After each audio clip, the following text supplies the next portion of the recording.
नमस्कार, अस्सलामु अलैकुम। लाइव हिंदुस्तान पर आप देख रहे हैं वीडियो शो दीन दुनिया। मैं हूं इमरान खान। 22 जून 2025 को अमेरिका के जरिए ईरान के न्यूक्लियर सेंटर पर हमले और उसके बाद ईरान की जवाबी कार्रवाई में कतर में मौजूद अमेरिकी एयरबेस को भारी नुकसान पहुंचने के बाद प्रेसिडेंट ट्रंप ने जंग तो तुरंत रोक दी थी, क्योंकि उन्हें पूरा खतरा था कि ईरान अरब खित्ते में मौजूद अमेरिकी एयरबेस को निशाना बनाएगा ही बनाएगा और भारी नुकसान करेगा। लेकिन इसके बाद से ही इसराइल के साथ साथ अमेरिका भी ईरान से खार खाया बैठा है। खबर है कि अमेरिका ने ईरान पर अब तक की सबसे बड़ी कार्रवाई की है। अमेरिका का दावा है कि उसने ईरान के ऑयल ट्रैफिकिंग नेटवर्क को तोड़ दिया है, जिसके जरिए वो अमेरिकी सैंक्शंस के बावजूद अपना कारोबार चोरी छुपे कर रहा था और पैसा बना रहा था। मीडिया रिपोर्ट बता रही है कि इसका असर सीधे भारत, चीन, तुर्की और यूएई जैसे ममालिक पर पड़ा है, जो ईरान के साथ तेल या पेट्रोकेमिकल कारोबार में शामिल रहे।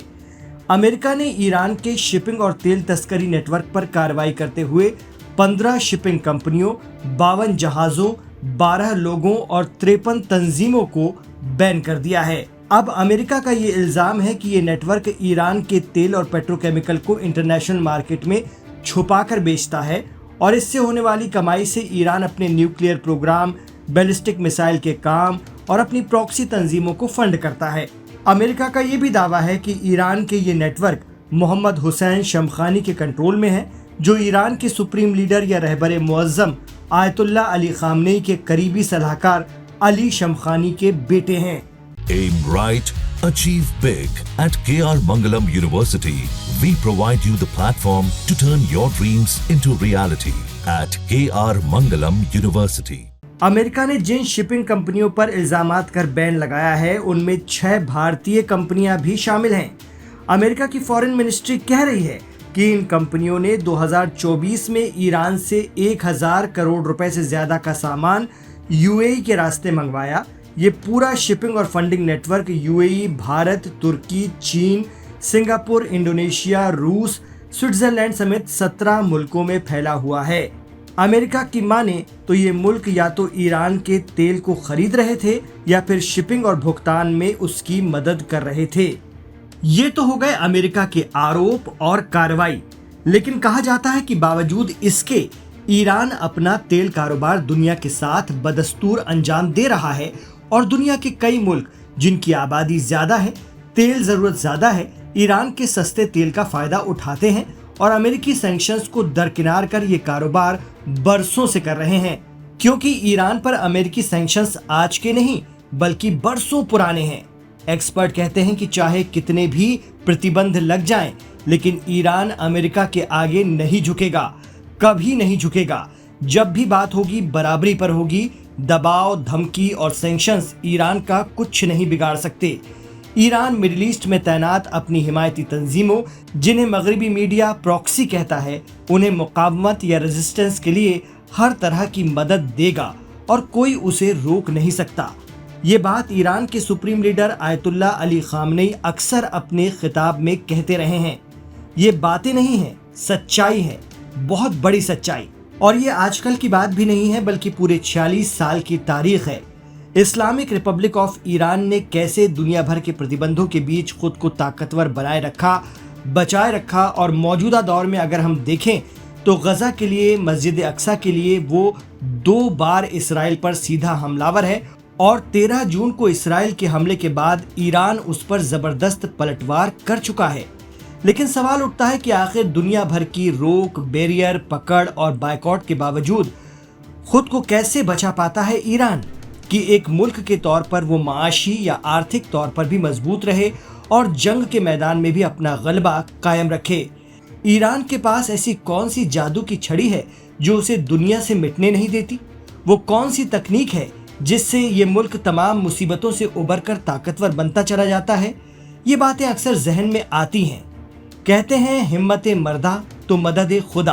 अरब मुल्कों की तरह ही ईरान को भी कुदरत ने तेल और कुदरती गैस की नेमत से मालामाल किया है, लेकिन 1979 के इस्लामिक रेवोल्यूशन के बाद अमेरिका और मगरबी ममालिक ने ईरान पर सैंक्शंस की झड़ी लगा दी, तो क्या ईरान की तेल और गैस बिकना बंद हो गई? जी नहीं। कहा जाता है कि ईरान ने वो हिकमत अपनाई कि उसके दुश्मन के इरादे औंधे मुंह गिरे। इसके लिए अलग अलग तरीके से ईरान बहुत स्मार्टली रोल प्ले करता है। अक्सर आपने सुना होगा कि यूरोप ने ईरान पर सैंक्शंस बढ़ा दिए हैं, लेकिन ईरान ने इसका रास्ता निकाला। वो ये कि उसने शैडो नेटवर्किंग शुरू की। कैसे, वो सुनिए। दरअसल चीन अमेरिका के सैंक्शंस को नहीं मानता और ईरान और चीन के बहुत मजबूत ताल्लुकात हैं शुरू से। अब इसका फायदा ईरान ऐसे उठाता है कि वो चीन को अपना तेल एक्सपोर्ट करता है, क्योंकि चीन अमेरिकी सैंक्शंस को दरकिनार करता है। ऐसे में ईरान चीन के जरिए बाकी ममालिक तक बड़ी होशियारी से अपना ऑयल भेज देता है या अपने तेल को रीसेल करता है। कहा जाता है कि ईरान अपना तेल बेचने के लिए एक और चाल चलता है, अमेरिका और यूरोप की आंखों में धूल झोंकने के लिए। वो ये कि जहाज तो ईरान का होता है, लेकिन उसमें लगा परचम या झंडा किसी और मुल्क का, और इसके लिए ईरान छोटे छोटे देशों को अच्छी खासी रकम चुकाता है और फिर उनके फ्लैग या झंडे इस्तेमाल करता है या फिर उनके शिप्स पर अपने प्रोडक्ट्स लोड करता है। ये भी उसका एक तरीका है जिससे वो अपने एक्सपोर्ट को अलग अलग कंट्री में पहुंचाता है।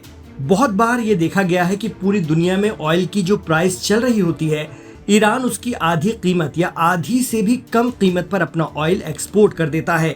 इसके चलते दुनिया की ज्यादा आबादी वाले मुल्क ईरान के तेल से अपनी तेल और ईंधन की जरूरियात को पूरा कर लेते हैं।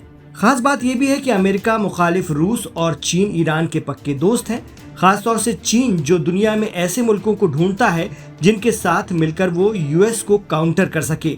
तो ईरानी ऑयल की अगर कोई सबसे बड़ी लाइफलाइन है तो वो चीन मानी जाती है। एक्सपर्ट बताते हैं कि तेल टैंकरों को दुनिया भर के समंदर में सॉफ्टवेयर के जरिए ट्रैक किया जा सकता है। ट्रैकर से टैंकरों की लोकेशन, स्पीड और रास्ते पर भी नजर रखी जाती है। इस ट्रैकिंग सिस्टम से बचने के लिए ईरान और चीन ने एक टैंकरों का नेटवर्क बनाया है। इससे टैंकरों की सही लोकेशन पता चलती रहती है। ये सिस्टम अमेरिका और यूरोप के टैंकरों, शिपिंग नेटवर्क और ब्रोकरेज सेवाओं को पूरी तरह से बाईपास कर सकते हैं और इस तरह चीन को सैंक्शन समेत मगरिब के बनाए नियमों का पालन करने की जरूरत भी नहीं होती। कई बार ईरान और चीन ये खराब मौसम के दौरान करते हैं ताकि लोकेशन और कार्रवाई को खुफिया बनाकर रखा जा सके। ऐसे में ये तेल कहां से चीन में आया, ये पता लगाना मुश्किल होता है। मीडिया रिपोर्ट कहती हैं कि मिडिल ईस्ट में अगर कोई मजबूत ताकत है तो वो ईरान है, जिसने चारों तरफ से अपनी हिमायती तंजीमों के जरिए इसराइल और दीगर अरब मुल्कों को घेर रखा है। यही वजह है कि अमेरिका, इसराइल और अरब मुल्क ईरान से सीधे भिड़ने से पहले 10 बार सोचते हैं। अब अमेरिका का ट्रेजरी डिपार्टमेंट कह रहा है कि हमारा लक्ष्य ईरान की कमाई के मुख्य स्रोत को बंद करना है, ताकि वो अपने न्यूक्लियर और हथियार कार्यक्रम न चला सके और प्रॉक्सी तंजीमों की फंडिंग ही ना हो सके। अमेरिका ने यह भी स्पष्ट किया है कि ये प्रतिबंध सजा देने के लिए नहीं, बल्कि व्यवहार में बदलाव लाने के लिए हैं। प्रतिबंधित कंपनियां चाहें तो ट्रेजरी डिपार्टमेंट से अपील कर सकती हैं।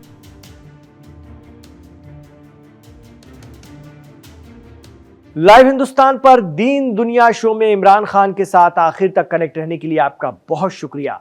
आपसे गुजारिश रहेगी कि वीडियो को लाइक जरूर कीजिए। अगर आपको ये वीडियो पसंद आया है, इसे शेयर कीजिए, आगे बढ़ाइए। आपसे ये भी कहना चाहेंगे, हमारे चैनल लाइव हिंदुस्तान को सब्सक्राइब करते जाइए। 12 मिलियन से भी ज्यादा सब्सक्राइबर इसके साथ हैं। आप साथ देंगे तो ये बहुत जल्दी 13 मिलियन के आंकड़े को भी पार कर जाएगा। बस आपका साथ चाहिए, आपका विश्वास चाहिए, आपका एतमाद चाहिए। अपना ख्याल रखिए, अपनी दुआओं में हमें याद रखिए।